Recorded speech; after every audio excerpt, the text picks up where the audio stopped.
What's going on, everybody? Shane here from KNAC and Vulgar Display Gaming, and today I'm joined by Corey, the guitarist at Trivium. How the hell you doing, brother?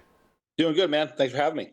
Hell yeah! And it's an exciting time in your band right now. I mean, lots of things are changing, and I want to start off with saying the new EP Struck Dead's coming out on Halloween.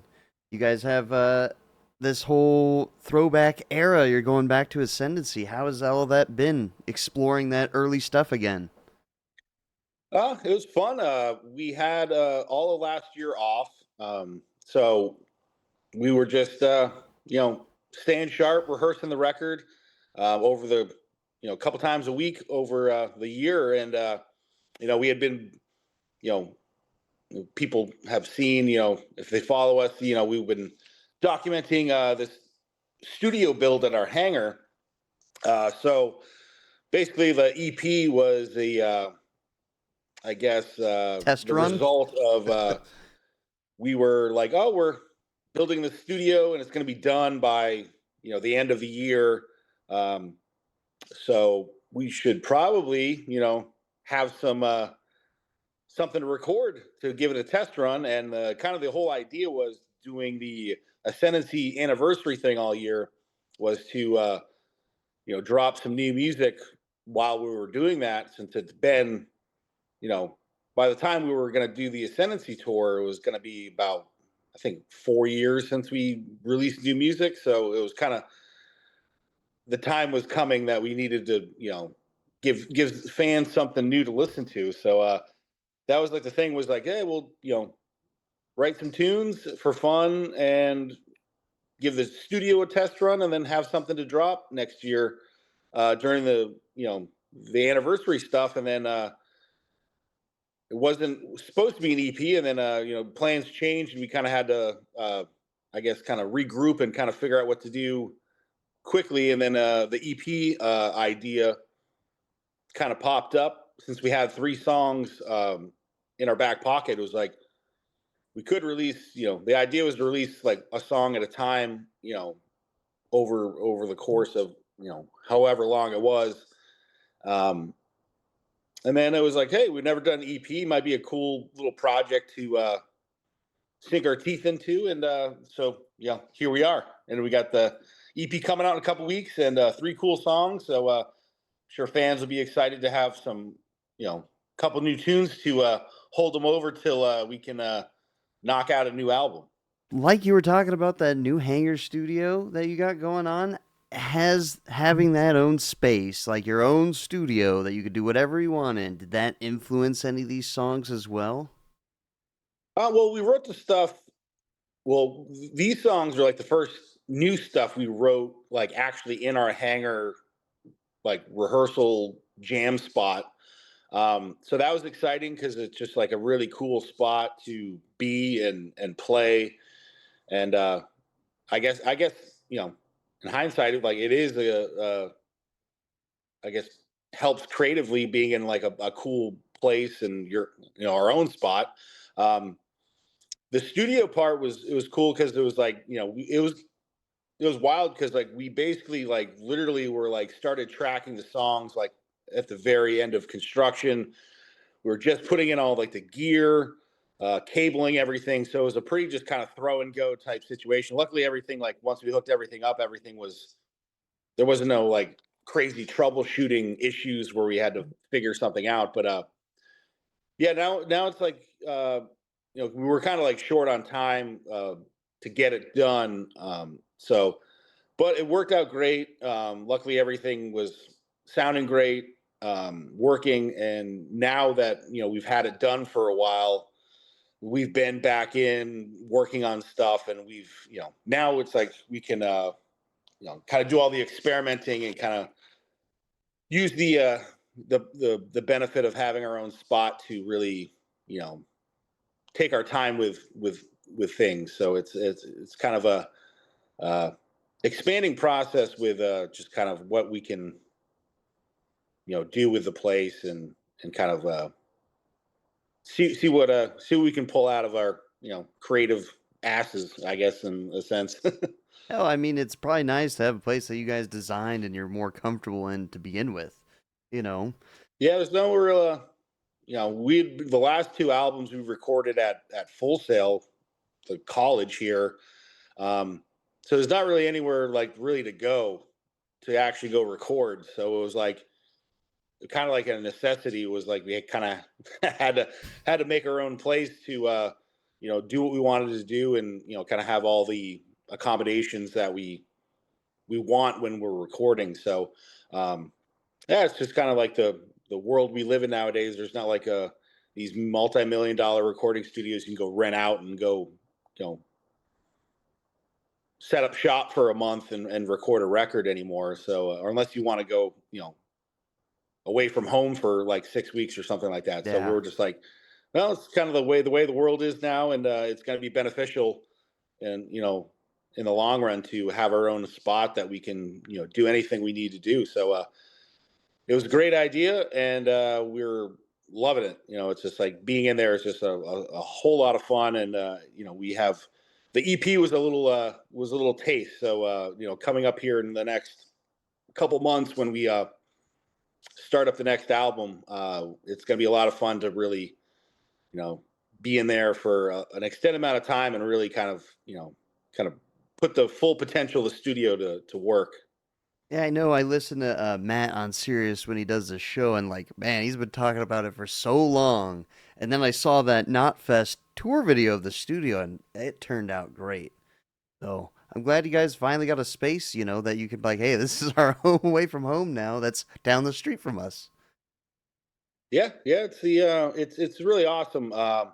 With just like any kind of construction project, it like took a little longer than we were originally planned, but you know luckily it was everything, all the details, everything was done right the first time. So there's not like any of that have to go back and try to correct something that was screwed up. So it took a little extra time, but it was worth to make sure everything was done Yeah. 100%. Oh, so I can say it was all worth the wait because "Bury Me with My Screams" is probably one of the heaviest tracks you guys ever released.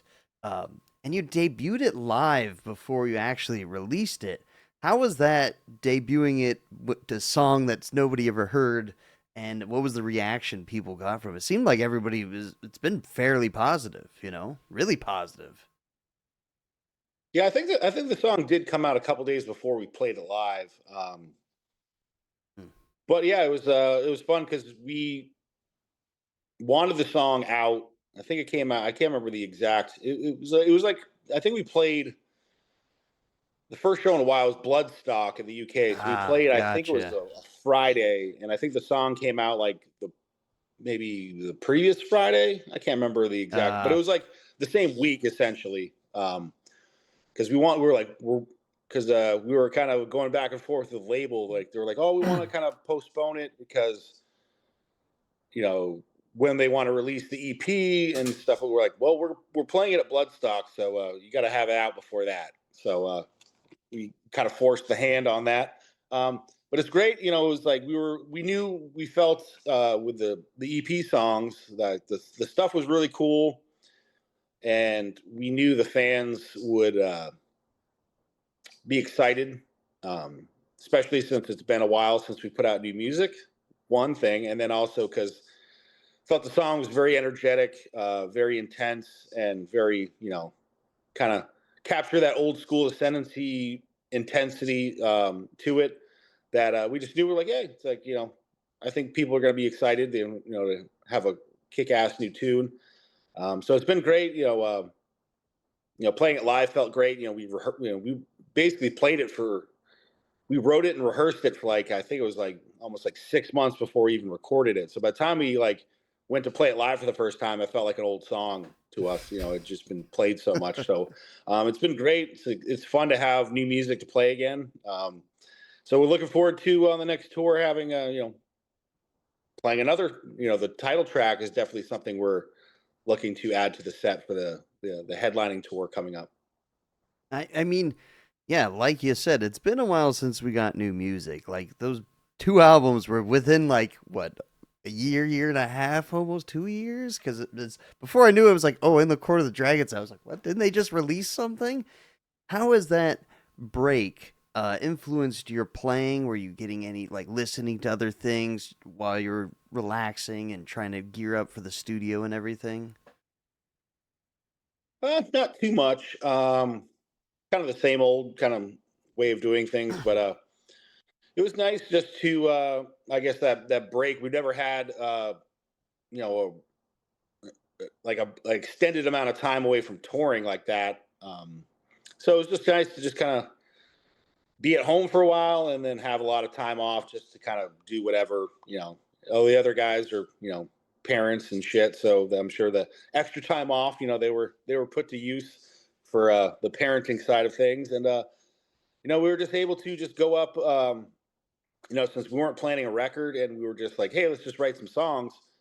It's very casual. There was no like, I guess pressure to do anything. If nothing came out, it was just kind of like, yeah, we're just kind of writing for us at this point because the label wasn't expecting us to have anything.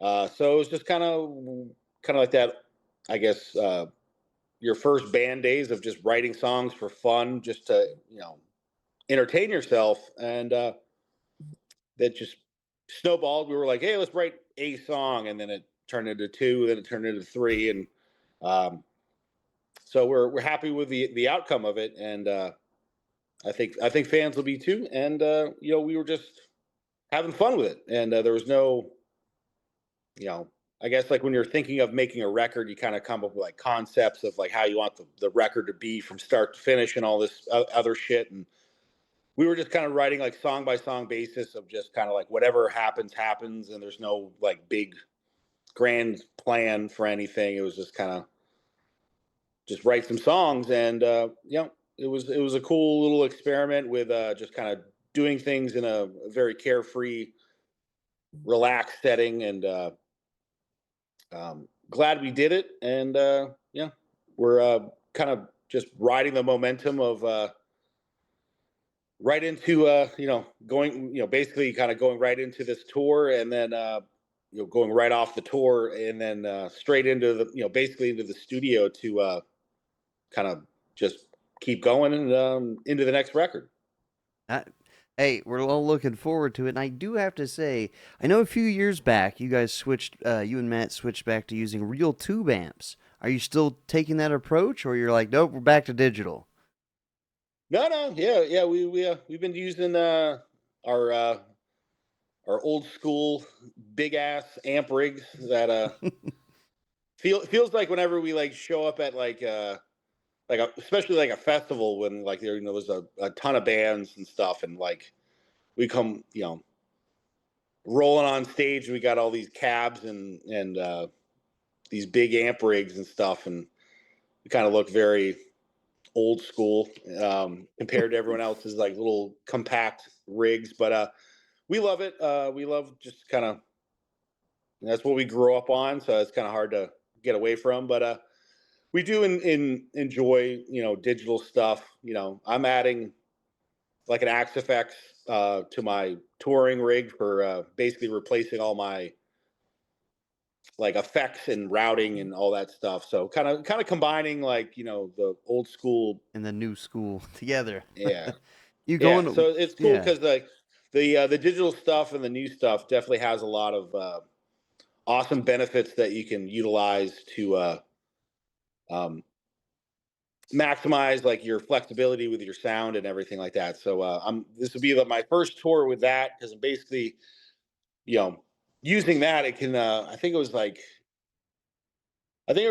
basically in my rig it like replaced like five things in with just what it can do. So I was like, oh, just kind of streamline my stuff and everything. I'll just kind of like basically it's like my digital control hub for Nice. everything. So looking forward to doing that. I've been messing like programming it on downtime to get everything ready to go. And then obviously with different types of touring and shows, we do like fly shows. So you need like something portable. So we've definitely utilized like modelers and digital stuff over the years for whatever we need to make a show happen at a you know we can't ship a giant tube amp rig to Australia without costing $1 million or whatever. So you have to do what you got to do. And luckily, like, stuff like the Axe effects and a lot of these other stuff, like the technology's incredible that, even if it's not your main preference, it can definitely, hold its own and sound incredible. So, we're definitely not opposed, but we're able to tour with lugging around a bunch of big ass amps. So we'll do it since we can, and we enjoy playing this stuff. So it's awesome. What about your pedal setup? Are you using pedals or you're going away from them? Because I know a lot of bands are using those quad core boxes now or whatever they are. Basically, oh man, since trying to think how long it's been, but almost since we started using tube amps again. We first started off, had a couple pedals, but basically everything just lives in the rack, and then it's just basically all I have on stage is just the EVH foot controller, which I just basically just turn the effects loop on and off. That's basically the extent of the setup. But I've been using like a TC Electronics like G Major 2 rack unit that I just have all my effects. It's just basically just one patch, just like my effects settings, and I just turn the effects loop on and off. It's very simple, or my tech does it for me. But now it's like with the Axe effects, it's a little bit more. It's basically the same thing, but it's I've kind of set it up to have a little bit more, I guess, flexibility and a little more, I guess, a tad bit more elaborate. It's not very much, but just a couple of other things that normally I would just be like, I don't need to use that effect for one part in the set, But since I have it, I'm just like, fuck it, I'll program it and use it if I feel like it. So it's cool because it's got everything in it. So it's do it if you want, because it's there. So it's been pretty fun to dive into it because I haven't had I think I had an Axe Effects. Shit, I think it was like the Ultra. It was like 2013 was the last time I had like an Axe Effects product. So it's fun. 12 years later to get the new version, you're like, holy shit, this is way different than it was the first time I experienced this. So it's been fun to. I always love getting new gear and like diving into like what it all can do. So it's been fun, and even kind of experimenting now with just kind of like the amp modeling and stuff, and just kind of seeing how that stuff is. So it's a pretty impressive unit. Speaking of gear and killer gear, new gear, I know you have a great guitar collection. When you're writing, is there any way you like, I'm going to use this guitar for it, or do you ever go search out specific guitars, specific parts that will help you in that process? Not too much. It's kind of whatever's I guess laying around. I have like a bunch of guitars that just kind of stay at my house, I play on for just practicing, or I have there's like just in my view right now, there's like four guitars, sitting on my couch or next to it, that if I'm watching TV, I just pick up a guitar and just noodle around or whatever. And usually that's how a lot of little riffs or little motifs or whatever that end up in songs happen, is just from kind of noodling around. And we have obviously a lot of stuff at the studio, and when we get to actually like properly recording something, I uh, kind of vet the lineup of guitars of what's what kind of sound. This EP, I definitely went a different route with using something that was a little, probably like years ago I would even have like thought of using it to track with, because I was very set in one particular way. And I think now I've just kind of open to a lot of different stuff, using, I recorded all the solos, melodies, and everything for this EP with passive pickups, which is I think a first for me, or first for me in a really, really long time. But it was just a fun experiment with trying to just have something just kind of set it apart. I have like 99% of my guitars are all active pickups, so I've been kind of like stuff that's been, I guess, decommissioned from the touring lineup of guitars. I've been replacing um, the active pickups with different combinations of passive stuff, just to have for the studio, basically, just to have some different options for sounds or tones and stuff like that. For depending on like the part, if there's a clean part or a particular sound we're going for, active pickups aren't always needed or required. So yeah, so Matt's been doing kind of the same thing. He's gotten like kind of mixing up some guitars. I think having the studio, you kind of realize that like there's a lot of stuff that you might need that maybe on the touring side of things or whatever that isn't necessarily the what you would use, but in the studio, you never know when some random ass thing might be come in handy, or a random pickup that you never would have thought to that would be useful might be just what you need. So we've been kind of broadening our horizons on tones and gear and whatnot. So it's been fun, and now it's like with all these new companies and stuff like that, there's like so much cool stuff to dive into and try out that wasn't around maybe 5-10 years ago. So there's tons of options. So it's fun to kind of see how it all makes sense with the Trivium sound and what we're creating. It, you know, talking about the Trivium sound and what you're creating, you kind of threw us all for a loop here, like just a few days before Aftershock. Alex left the band, and then you brought in Grayson. That was really quickly. How was this process all been? Because I saw the Aftershock footage, and hell, he's looking like he's doing a great job so far. Yeah, it was definitely a I guess shock to us. That's this wasn't I guess on our 2025 bingo card of stuff we were expecting to experience, deal with. And we only had, we played Louder Than Life, and then this went down. And so we had Aftershock coming up. We didn't have that much time. So it was just like, we didn't want to cancel. And so it was basically just kind of like, we have to, figure out a pretty fast solution to the problem. And luckily, we've had or Matt had contact at some point with Grayson, and obviously we know Sepultura and that whole thing, and just kind of was just like, hey, we need to figure something out. Just like take some shots, and he hit up him, and it was like, hey, are you free? We're in a pinch here, and he was like, yeah, I can do it. He kind of had he did the same thing for Sepultura.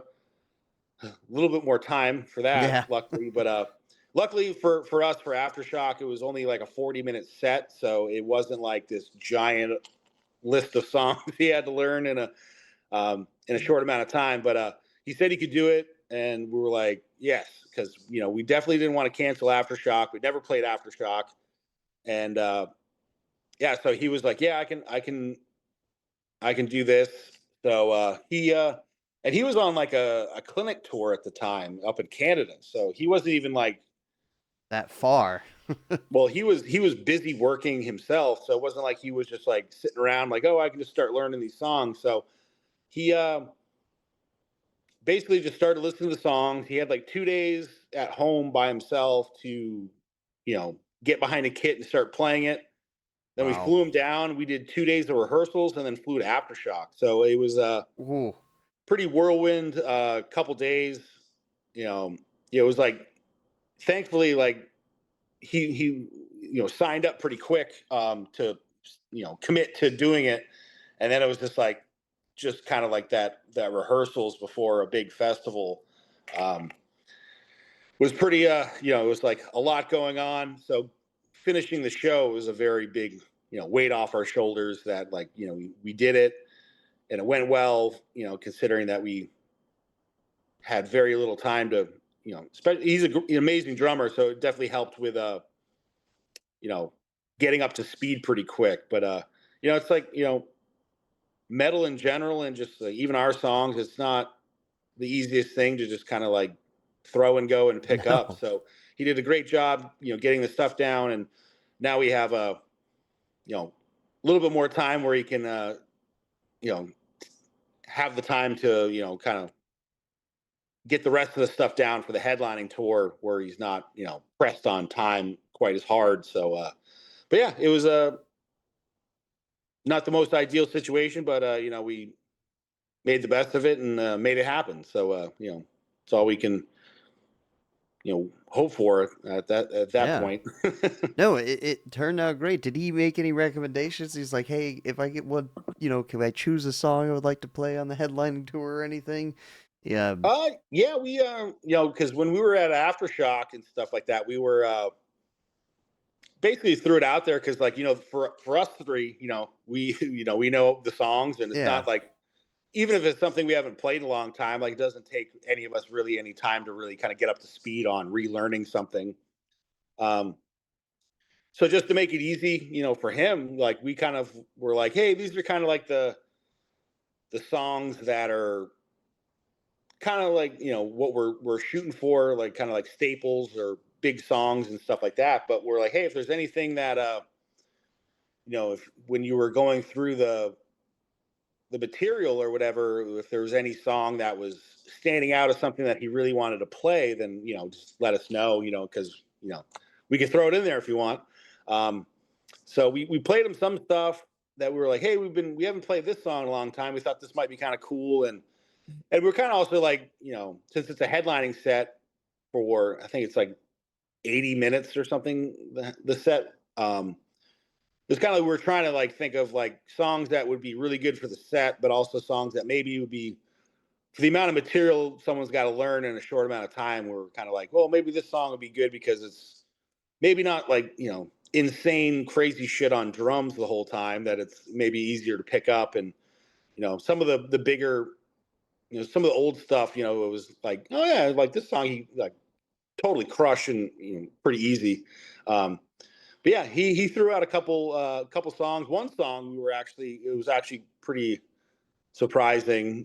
We haven't actually played live. I can't remember the last time we played it, but I think it might end up in the set. That was Ooh. yeah. He was. I think the two songs that he threw out was the title track, or well, both of them are title tracks. But he mentioned Ascendancy, and then also Ember to Inferno, which we haven't Hell done in a yeah. long time. So we might dust that one off for the tour. It might be pretty fun. Oh, absolutely. I mean, I guess that's something that's cool. You're getting fresh blood in there. They're getting to, their first look at the catalog really in depth, and they're like, you know what? Let's check out some of these songs. And you're like, well, we haven't played those in a while. Let's do it.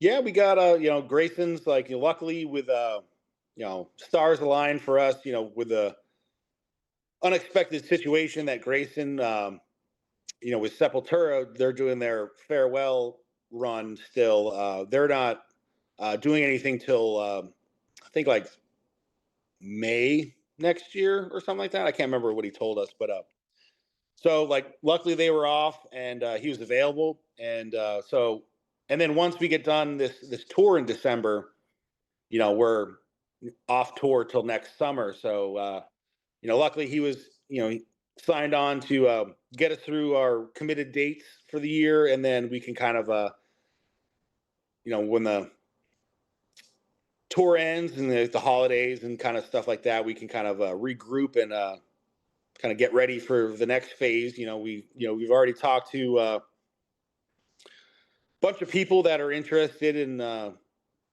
playing with us, and just like bringing some people down to jam and just kind of vibe it out and kind of stuff. We never really had, we've always, when we've had any kind of situation where there was a drummer change or something like that, we were always in the middle of like a heavy tour schedule or on tour, that it made like, there wasn't really a whole lot of options to what you could do. So luckily Grayson's getting us through this next tour, and then we have time off that we can, kind of sit back and take our time and kind of see what the options are and moving forward. So it's kind of nice to finally have that kind of not pressed decision right out of the gate, with something like that. So, it's cool because we've had good talks with some pretty high profile players that I think would crush it. So, it's good to Yes. have that flexibility to take our time now. Or Finally, or hell, who knows what happens? Maybe Grayson sticks around. We don't know. But I mean, he's a killer player, so we'll yeah, see he's what great. We're happens. definitely not in the poaching someone from another band. That is true. That is Yeah, kind true. of thing. But You know, he's awesome. We had a great time. We've jamming with him, hanging out with him. Great dude, great vibe, and yeah, we're very thankful to Sepultura loaned him out to us for a little while. So it's hey, it's but it's, it's really cool. they're on their farewell tour. I mean, I'm pretty sure you're not going to need a drummer that much longer. Yeah, well, we got to next summer we have like European festivals, and we're both playing on a lot of the same festivals. Ah, So they're going to be out that when would we're be. out. So at some point we were going to need to find somebody That's true. to play with us for something. It's all kind of a at this point it's just kind of leaving it very open for now. Not promising or committing to anything right out the gate right now. So we'll just kind of let it play out, and we feel really good with the people we've talked with. And I think there's definitely some people that I think if it came down to it, our fans would be very very stoked and happy with the person that would be coming in to fill that void. So we're looking forward to kind of seeing where everything goes. I mean, if it's any indication on who your permanent drummer may be. I mean, you had Grayson at the last minute, so I'm pretty sure there's some high profile players that we're all gonna be like, oh hell yeah, Yeah, Um, it's amazing that there's with the talent pool out there, there's no shortage of amazing players on basically any instrument you want to find. There's so many good people. Especially this era with social media, it's like you can stumble upon an amazing player without even like trying. Just Instagram reels or something random popping up. There's just like so many good people out there that it's there's probably more amazing players than there is like high profile gigs for them to even try out for, because there's one of the guys that we've been talking with is an incredible player, and he's like, yeah, I haven't toured in a couple years because there's just nothing available. So it's like, fuck, it's like it's you know people are probably just wanting a chance at this point, just like give me a shot, because there's just you don't really know when you're gonna have another another one open up. you know, like you just said, a lot of high profile players and people, especially, it's hard to tour nowadays. Very few bands are very fortunate to tour across country doing a months long trek. How has touring evolved for you guys, especially in this day and age where everything's gotten so much more expensive? Does it is it better to just play fly out shows and just do shorter runs? Um, we just did kind of got that taste of that because these two festivals we just played were supposed to be like a part of a tour that got moved. So we didn't want to cancel the festival, so we kind of had to turn them into fly gigs. So it was basically like fly out on a Friday, play Saturday, fly back home Sunday. So it wasn't too bad, but it definitely is a little bit different. Just like your day, like especially if you're on tour, like you kind of get into a routine of kind of how you do your day to day kind of stuff with being on a bus, going to the venue, and kind of everything like that. And then flying, it's like you're in a hotel, and then you gotta when you get to the venue, you don't have like a bus or anything to go to. So the little bit different. It was kind of fun because it was like we just kind of showed up, played, and then just like went back to the hotel because we had, flights home. But definitely, like, if we're touring and playing shows, it's kind of, I think we all kind of like if we're going out, let's go out and like, make a time of it and get in routine, get the machine rolling. And with the crew and stuff, once they get rolling, it's kind of like everything runs very smoothly and there's no issues and stuff like that. So I think we all kind of like that routine and everything like that. And luckily, for us, it just now that we're, I guess, a couple years removed from the, I guess, post-COVID era, kind of touring and concerts and, people going out to shows is at like a, crazy high. I think, especially with, I'm sure people have seen some reports or whatever, but like hard rock metal, like concert attendance is like booming right now with just, ticket sales and stuff like that. And a lot of like mainstream outlets and people in the like Live Nation and stuff like that, like all these like concert business people are taking notice that like metal and rock is like a really popular attraction and stuff. So it's really cool to see that kind of explode, after, especially going through like, those couple years of like the COVID shutdown and then post COVID where people were kind of a little hesitant to go to mass gatherings, I guess everyone would call it. And but now to see like everyone's just like kind of flocking out to shows and Aftershock was amazing. Louder Than Life is, I guess, what we heard was that it was I guess now it's the highest attended festival or rock festival in the country now. So they had record sales and everything like that. So it's a good time. There's a lot of bands that are really kind of cracking into the next level mainstream type shit. So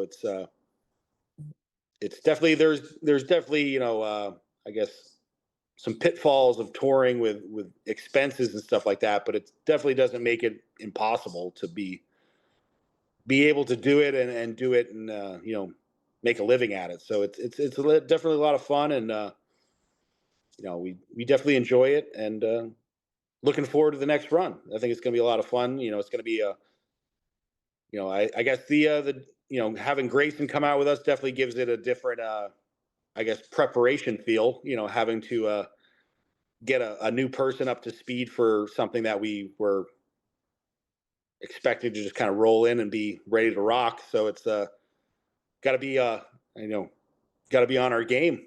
Got to do that extra prep work that it's like preseason time for sports. Got to get the team in shape. All right, as we start wrapping this up, like you said, metal and hard rock has just exploded recently. It's just gaining more popularity. A lot of bands are cracking into the scene. Do you have any advice for young guitar players or even younger bands trying to, play out of their own city? Ooh, yeah. Yeah, just try to find your own sound, your own voice, which is kind of, it's, I guess, harder to do than, just saying that. But it's definitely, there's a lot of bands out there nowadays, a lot of great bands. It's, it's definitely, I guess, probably I'm not the best person maybe to suggest it since I don't really do it. But I guess nowadays, because Paulo, our bass player, he kind of took over our TikTok account for the band and kind of been learning because there's been a lot of bands that have just like something got caught on TikTok and went viral and has blown up bands that were even around even like say like Deftones were like had some like viral thing happen on there and they're playing bigger shows in their career than they were like 30 years ago or some shit. It's like crazy. And some other bands have really caught on with just the social media presence that catches on to a lot of new fans and stuff like that. So he's been kind of kind of crash course in learning how that whole, ecosystem works with music. So I'd say, like, if you're a new band, it's kind of this, I guess, the same approach that people had back in the old days. That, like, Sunset Strip, people just on the street handing out flyers, demo tape trading and stuff like that. But now it's like social media. So it's like, if you're a new band, you're trying to get your music out, it's definitely worthwhile to know social media, how it works, how you can utilize that tool to spread your music. Because a lot of people, depending on where you're at, you might not have like a big local music scene to play or get out to. So the internet and everyone's got their phone on them. So it's like you could be in the middle of nowhere and get your music to somebody in across the world. So definitely be obviously make sure you practice and make good music and all that. That's definitely number one. But also being able to market yourself is definitely a massive tool, especially with the amount of music and content out there nowadays. You got to really know how to get your stuff out there to be noticed. And I think a lot of people nowadays, especially the younger people that have grew up in the social media days and kind of are basically born with an iPhone, kind of know probably better than me how that shit works. But yeah, it's definitely a good time for a lot of tools out there for people to maximize their potential to get their brand and their music out to as many people as possible. And it doesn't take nowadays it's like it could take very I Hell, think you some can of those things that yeah. like a viral thing will happen and it's like massive in like 24 hours or some shit. So stuff could take off very quickly. So waiting for like some random ass shit to happen to us where like some dumb thing that we didn't think was anything anything that big like ends up like just exploding and being some ridiculously stupid massive moment.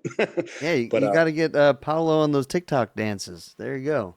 yeah, we've you've tried a bunch of different stuff and just kind of seeing what it's so.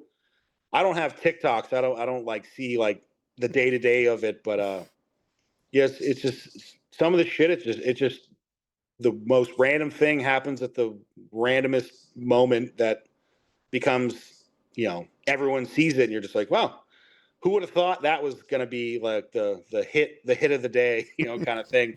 But it's good. It's awesome that it's really helped a lot of hard rock metal music you know get to where it is. And even if you have a little viral moment where it brings in a lot of people, hopefully those people check out your catalog of music and end up be like, oh yeah, that viral thing got me in the door, and then I listened to their stuff and was blown away or really into it and become a full on fan. So just need that just that little you know that little taste Yeah. to get people on board with the become a rocker, lifer.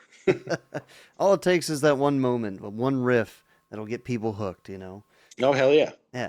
So, brother, I want to say it's been an absolute pleasure talking to you. I want to remind everybody the EP and the tour starts on Halloween, and you guys are going to be dressing up as Oompa Loompas on stage, I'm assuming, right? I'm trying to think. We joked about it. I think since Paul is rocking the mustache and he's Italian, he talked about being like Mario or some shit or something. But I don't know if I don't think we've ever done. Trying to think if we ever actually played a show on Halloween.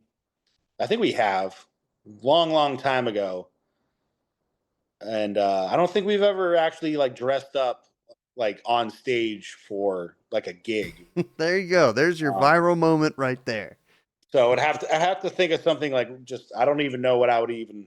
I haven't dressed up on Halloween since I was a fucking kid. So I haven't even like had any Halloween thoughts of like what I would even like want to Well, I could tell you're a big Jim Carrey fan, so right behind you. There you go. Do the Ace Ventura Pet Detective. Yeah, or get the. I know they have them on like Amazon and some shit. I'll get the green rubber mask from There you the go. mask. I know Grayson on his I think it's YouTube or social media or Instagram or whatever, but he has a video of him playing the song from the Coco Bungo Club from The Mask. So Oh I know yeah. he knows how to play that. So I just have to find myself a yellow suit There you and go.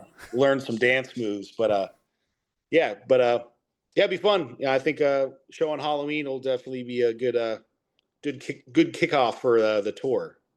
Hell yeah. All right, everybody, make sure to pick up Struck Dead October 31st and catch them on tour with Harriet and Ginger. Yes. There we go. Till next time, everybody.